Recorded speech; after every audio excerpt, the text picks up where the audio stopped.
നല്ല മഴയാണല്ലേ നമ്മുടെ നാട്ടിലൊക്കെ. അപ്പോൾ കാലത്തിന് ഞാൻ എൻ്റെ പണികളൊക്കെ തീർത്തിട്ടു. എനിക്ക് മഴക്കാലം ഭയങ്കര ഫേവറേറ്റാണ്. അപ്പോൾ എന്ത് വേഗം പണികളൊക്കെ തീർക്കാനായിട്ട് പറ്റും. ഒന്ന് പുട്ടും കടലൊക്കെ വെച്ചിട്ട് ഞാൻ എന്ത് ചെയ്തേ, പഠിക്കാനായിട്ടാണ്ടിരുന്നു.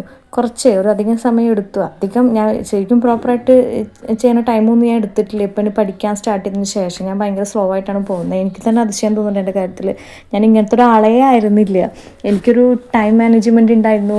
ഇത്ര സമയം കൊണ്ട് ഞാൻ തീർത്താലേ അവിടെ നിന്ന് എണിക്കുള്ളൂ. ഇതൊക്കെ എനിക്ക് കംപ്ലീറ്റ് ആക്കാനുണ്ട്. ഏത് വെച്ചിട്ടുള്ള ടോപ്പിക്ക് കംപ്ലീറ്റ് ഞാൻ പഠിച്ചു തീർത്തിട്ട് പിന്നെ ഞാൻ എന്തൊരു കാര്യം പോകുള്ളൂ. അങ്ങനെയൊക്കെ ഒരാളായിരുന്നു. പതിയെ സ്റ്റാർട്ട് ചെയ്യുന്ന ഒരു ഇതുപോലത്തെ വന്നു.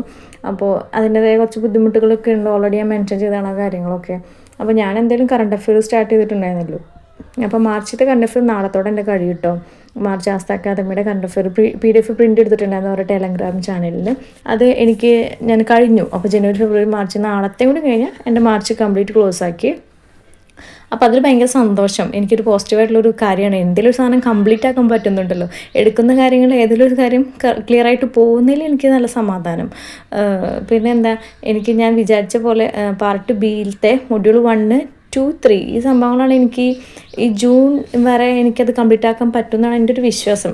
ഇങ്ങനെ പോവുകയാണെങ്കിൽ അത് എത്രത്തോളം പോകുമെന്ന് എനിക്കറിയില്ല. എന്നിരുന്നാലും പരമാവധി ഞാൻ ട്രൈ ചെയ്യുന്നുണ്ട് കേട്ടോ. ഞാനൊരു 5-8 മണിക്കൂറൊന്നും പഠിക്കുന്നില്ല. കിട്ടിയൊരു 4 മണിക്കൂർ അത്ര ഞാൻ പഠിക്കുന്നുള്ളൂ കേട്ടോ. പക്ഷേ ഞാൻ പറഞ്ഞില്ല, എനിക്ക് ട്യൂഷന് പോകണതുകൊണ്ട് മോർണിംഗും അതുപോലെ ഈവനിങ്ങും പോകുന്നതുകൊണ്ട് കുറച്ച് ലേറ്റൊക്കെ ആയിട്ടാണ് വരുന്നത്. പിന്നെ വീട്ടിലത്തെ വർക്ക്, മോൻ്റെ കാര്യങ്ങളൊക്കെ കഴിഞ്ഞ് വരുമ്പോൾ അത്യാവശ്യം ടൈം കൊണ്ട് പോവുക. പിന്നെ ഫിസിക്കലി കുറച്ച് വീക്കായതുകൊണ്ട് അതിൻ്റെ കുറച്ച് ബുദ്ധിമുട്ടുകളുണ്ട്. എന്നിരുന്നാലും ഞാൻ പഠിക്കാനായിട്ടിരിക്കുന്നത്. ഇരിക്കുന്ന 2-3 മണിക്കൂറായിക്കോട്ടെ നല്ല രീതിയിൽ പഠിക്കാൻ പറ്റുന്നുണ്ട്. അതാണ് വലിയൊരു കാര്യം. അപ്പോൾ ഡെയിലി എന്തെങ്കിലുമൊക്കെ ഒന്ന് പഠിക്കാൻ പറ്റുകയാണെങ്കിൽ അത്രയും നല്ലതാണ്. ഒന്നും പഠിക്കാതിരിക്കരുത്, എന്തെങ്കിലും ഒന്ന് നോക്കണം. അപ്പോൾ കുറച്ച് ദിവസമായി ഞാൻ ഈ ഗ്രീക്കോ റോമൻ, ഹാരപ്പ സിവിലൈസേഷൻ, അതുപോലെ മുഗൾ എംപയർ, സൽത്തനത്ത്, എക്കണോമിക്സ് എന്നാലും മൂവ് ചെയ്ത് പോകുന്നുണ്ട്. ഈ സാധനം ഭയങ്കര ടഫായിട്ടുള്ളൊരു ഏരിയ ആണിത്.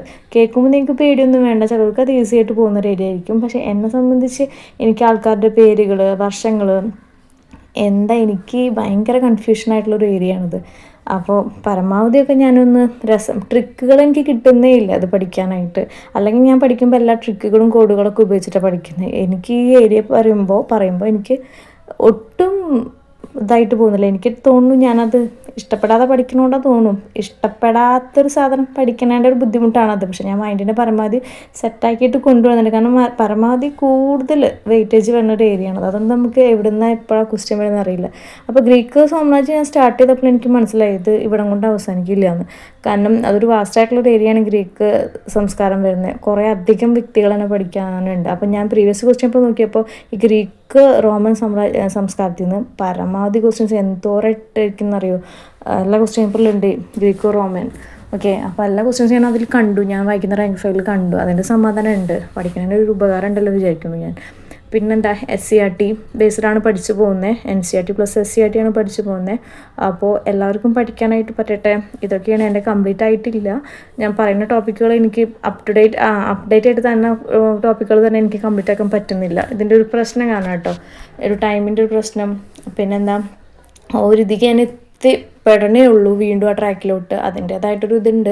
കാരണം ഒരു കൃത്യസമയത്തിനെ പഠിച്ചു തീർക്കണം എന്നുള്ളതും, അതുപോലെ എന്തൊക്കെയോ സംതിങ് ഇഷ്യൂസ് എനിക്ക് പോകുന്നുണ്ട്. പഴയ ഒരു റീഡിങ് മെത്തേഡോ അല്ലെങ്കിൽ ലേണിംഗ് മെത്തേഡോ ഒക്കെ എൻ്റെ കൈവിട്ട് പോയിക്കണം. എന്നിരുന്നാലും പതുക്കെ കയറി വരുന്നുണ്ട് കേട്ടോ. അതിൻ്റെ ഒരു സമാധാനം എനിക്ക് നന്നായിട്ടുണ്ട്. എല്ലാവർക്കും ഒരു ബിഗിനിങ് ഉണ്ടാവാതിരിക്കട്ടെ ആർക്കായാലും. നല്ല രീതിയിൽ പഠിച്ചു പോട്ടെ എല്ലാവരും. എനിക്ക് തോന്നുന്നു സൈലം കഴിഞ്ഞ ഇയറിലൊക്കെ എടുത്തവർക്കൊക്കെ ഇപ്പോൾ HS ഒക്കെ റിവിഷൻ സ്റ്റാർട്ട് ചെയ്തിട്ടുണ്ടായിരിക്കും. അല്ലാത്തവർ ഇപ്പോൾ ഇനി പഠിച്ചാൽ കിട്ടുമോ, ഇനി പഠിച്ചാലും കിട്ടും കേട്ടോ. ഇനി നമുക്ക് മാസങ്ങളധികം ഉണ്ട് എന്ന് കരുതി പഠിക്കാതിരിക്കരുത്. ഡെയിലി പഠിച്ചു പോവുക. ഒരു 2-4 ടോപ്പിക്കെങ്കിലും മിനിമം പഠിച്ചു പോകണം എന്നാണ് എൻ്റെ ഒരു ഒപ്പീനിയൻ കേട്ടോ. കാരണം അത്രയധികം ഉണ്ട്. പിന്നെ സൈക്കോളജിയൊക്കെ സ്വന്തം ഒരു എഫേർട്ട് എടുത്തിട്ട് പഠിക്കുക. DLD ടെക്സ്റ്റ് ബുക്ക് ഡൗൺലോഡ് ചെയ്തിട്ട് എനിക്ക് LPP ഒക്കെ യൂസ്ഫുൾ ആയത് ആ ഒരു ടെക്സ്റ്റ് ബുക്കായിരുന്നു. അപ്പോൾ എല്ലാവരും നല്ല രീതിയിൽ പഠിച്ചു പോവുക. ഇനിയും പഠിച്ചാൽ കിട്ടുമോ എന്നുള്ളതൊന്നല്ല. ഇനിയും പഠിച്ചാൽ കിട്ടും. എക്സാമിന് 2 മാസം മുന്നത്തെ കാര്യമല്ല പറയുന്നത്. ഇനിയും പഠിച്ചാൽ കിട്ടും. സിലബസ് കവറാക്കാൻ പറ്റും. അപ്പോൾ എല്ലാവർക്കും പഠിക്കാനായിട്ട് പറ്റട്ടെ. മഴയാണ്, കാര്യങ്ങളാണ്, മടി പിടിച്ചിരിക്കാതിരിക്കട്ടെ. എല്ലാവർക്കും പഠിക്കാനായിട്ട് സാധിക്കട്ടെ കേട്ടോ. Okay, thank you.